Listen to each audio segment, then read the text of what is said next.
Welcome to the Make Each Click Count podcast. I am your host, Andy Splichal, and today we are venturing into the realm of AI content verification. We have the pleasure of speaking with Jon Gillham, the visionary behind Originality AI. His innovative approach to tackling the complexities of generative AI content has garnered recognition from major publications worldwide. A big welcome to Jon Gillham. Hi, Jon. Yeah, thanks for having me. Excited to talk, yeah, all things AI and content marketing. Yeah, it's definitely it's on the forefront of everybody's what everybody's doing. I mean, it's getting into every industry, and so it's a really a timely subject, and I'm glad you could join us today. I guess let's start. Can you share the inception story of Originality AI and what specific gaps that you guys have aimed to fill in the market? Yeah, sure. So yeah, my background was in mostly content marketing related businesses where we were like building websites, ranking in Google, and then from that had built a content marketing agency where we were selling written word content to expert subject matter experts down to some lower cost content as well to different buyers. One of the challenges that we had through 2022 or started 2021, 2022 was being able to communicate to purchasers of the content what our controls were around the use of AI. And this predated ChatGPT. This was sort of tools like Jasper, some of those first sort of OpenAI GPT-3 wrapper writing tools. Um, so then from those challenges, we sort of saw the need for a more robust quality control tool for content publishing and specifically publishing content on the web. And then that was where Originality was born out of, and we launched the weekend before ChatGPT launched.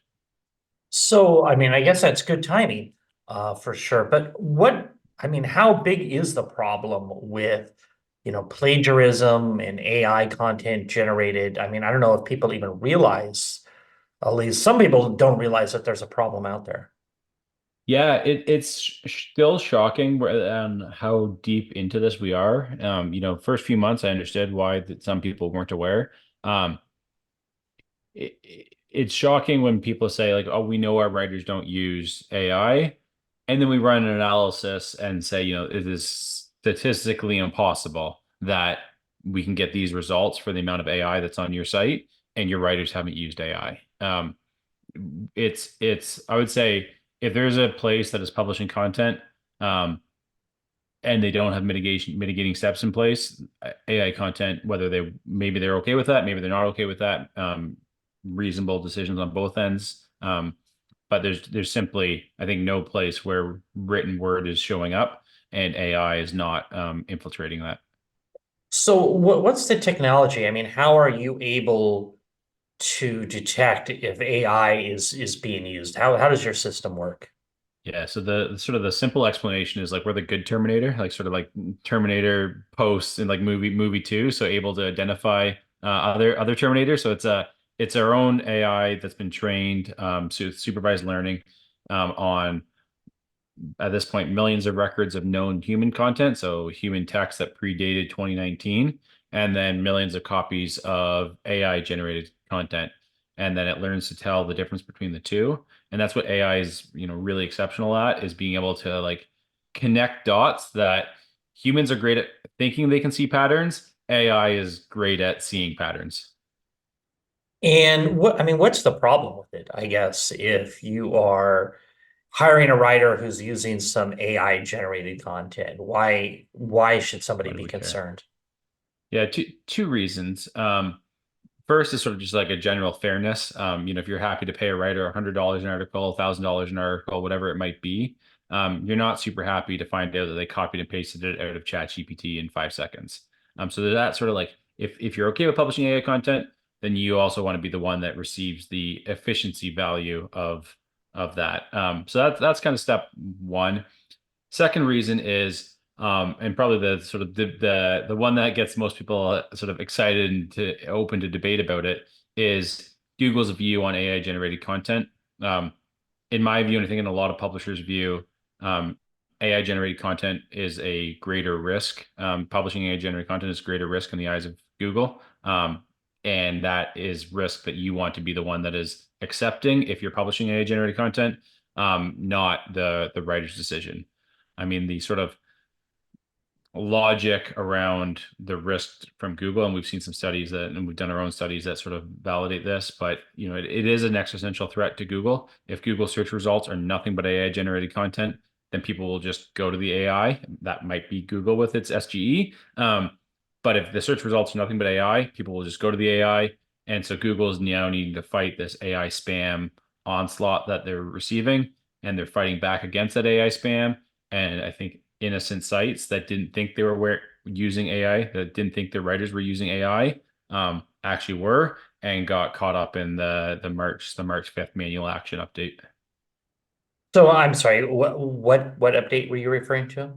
So on March, so Google's in the process of rolling out an update. There's two parts to that well, a couple parts to the update, but so basically there's an algorithmic update, and then there was a manual action update.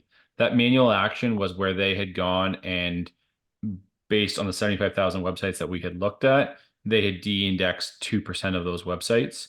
When we looked at those websites that had been de-indexed, the majority of them had a very, very heavy use of AI generated content being produced at mass. And so AI generated mass produced content was the most significant factor for these sites that had been de-indexed. Some of those sites had reached out and said, we didn't think our writers were using AI, when in fact, they had been using AI and their business had gotten evaporated out of Google. Now, 2%, I mean, that's not a very big percentage, especially with how many people are using AI.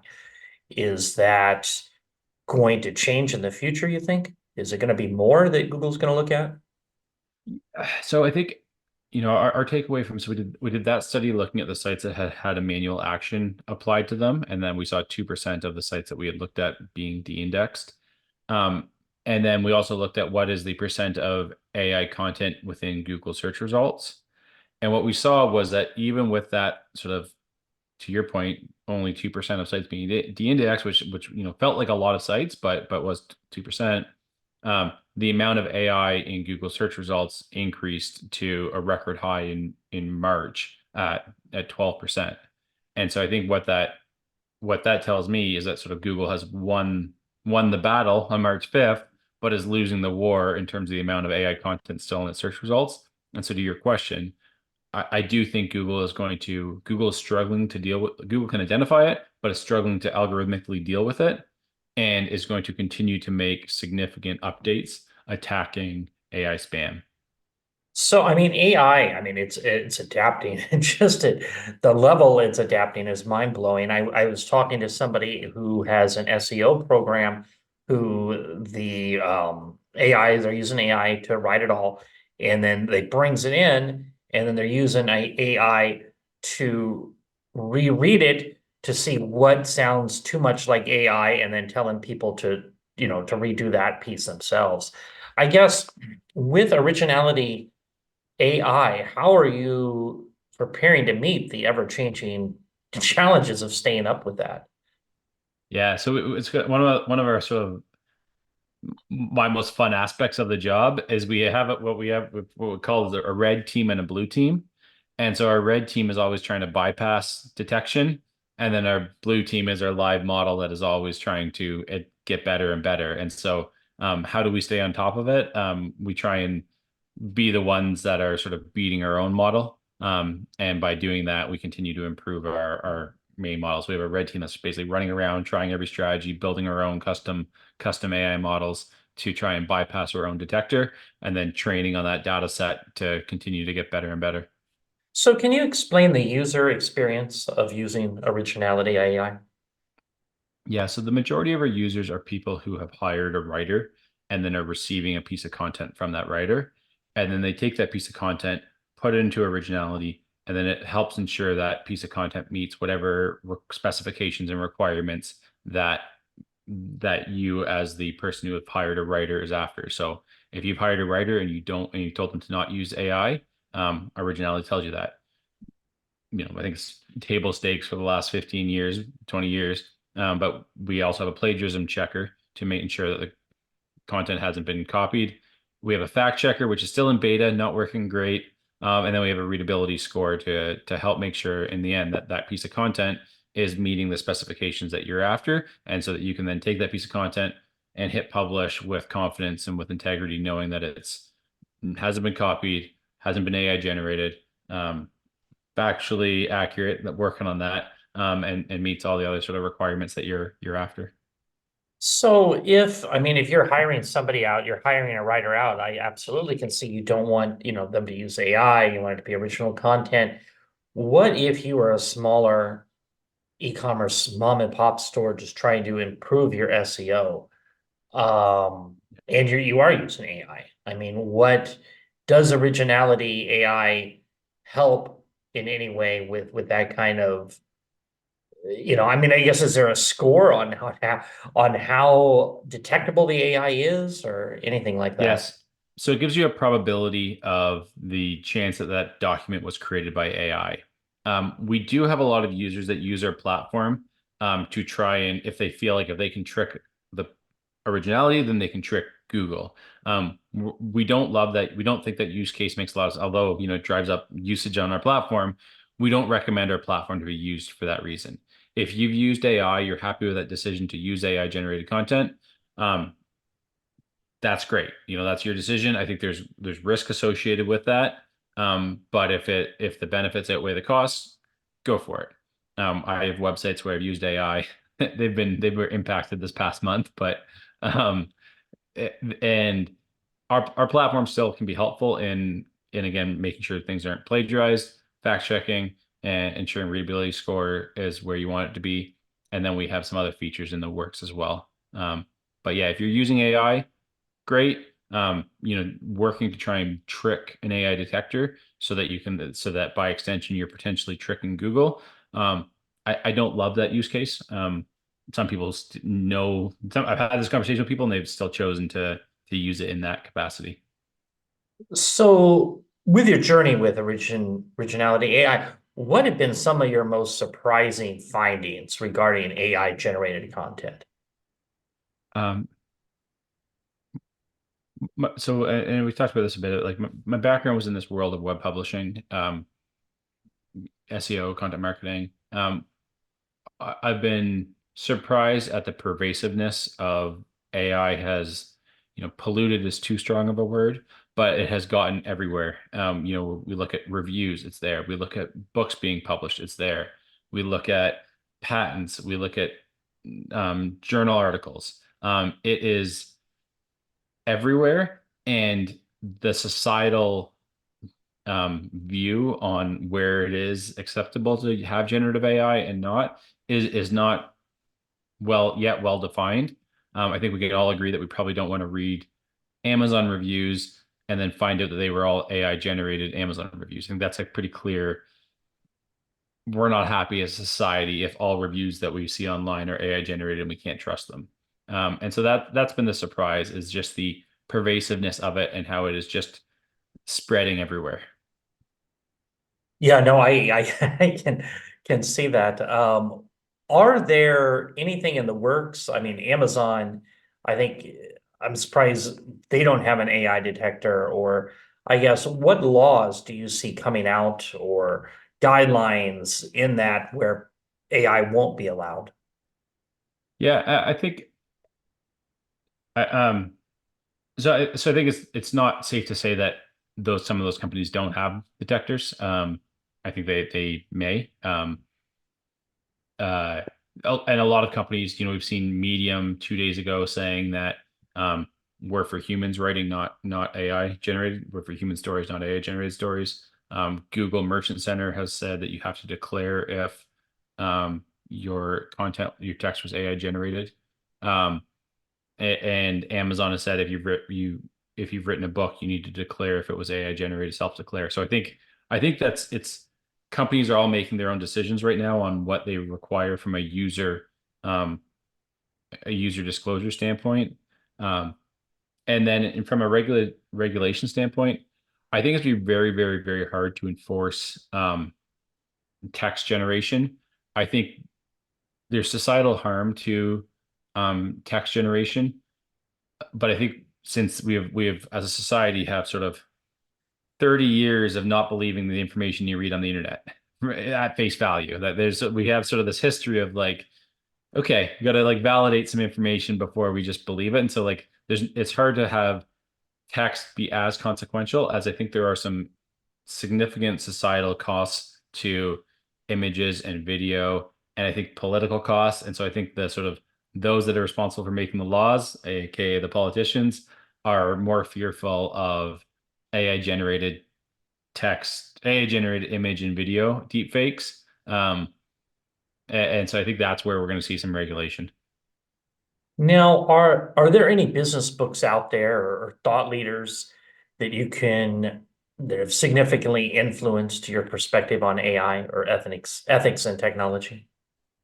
Yeah, I think Jeffrey Hinton, godfather of AI, his um, content has been really helpful, that he puts out.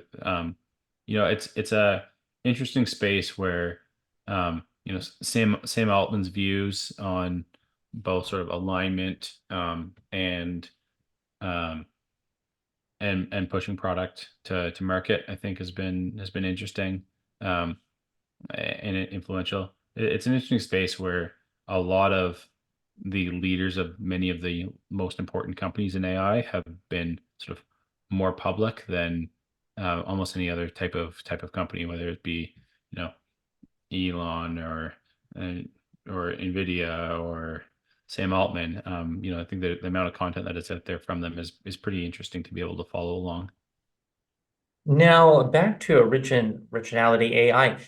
Is there a success story of a client where it has dramatically affected their business after using your service? Yeah, so we had a writing marketplace, writer access come out fairly early on and take a fairly aggressive stance against AI generated content. And I think that has been really influential in a world where those businesses got significantly disrupted.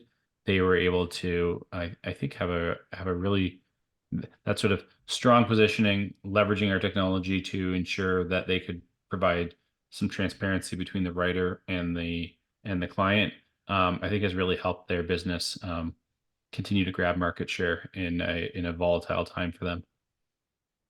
Now, for a listener, if they are interested in learning more about Originality AI, what's the best way to get started? And is there any resources, support system in place to assist new users? Yeah, so we have unique for sort of the price point that we're at. So best place to start, originality.ai, low cost subscription to get started. You can use the tool for free to test it out. Um, and then in terms of resources, we have, again, unique for sort of the price point product that we're at. We have a live support agents, not AI, real human support agents, that are available almost 24/7 now, not quite there, but they're available. And then we put out a ton of studies related to the efficacy of AI detectors. And so if you go to our site, look at the bottom, there's a lot of studies related to AI detector accuracy. Detectors aren't perfect. They have some false positives, they have some false negatives. But we put out a ton of studies on a bunch of different data sets to try and help people understand the limitations. Well, John, your insights today have been invaluable in understanding the critical importance of content integrity. Thank you for coming on the show. Is there anything else you'd like to add before we wrap it up today?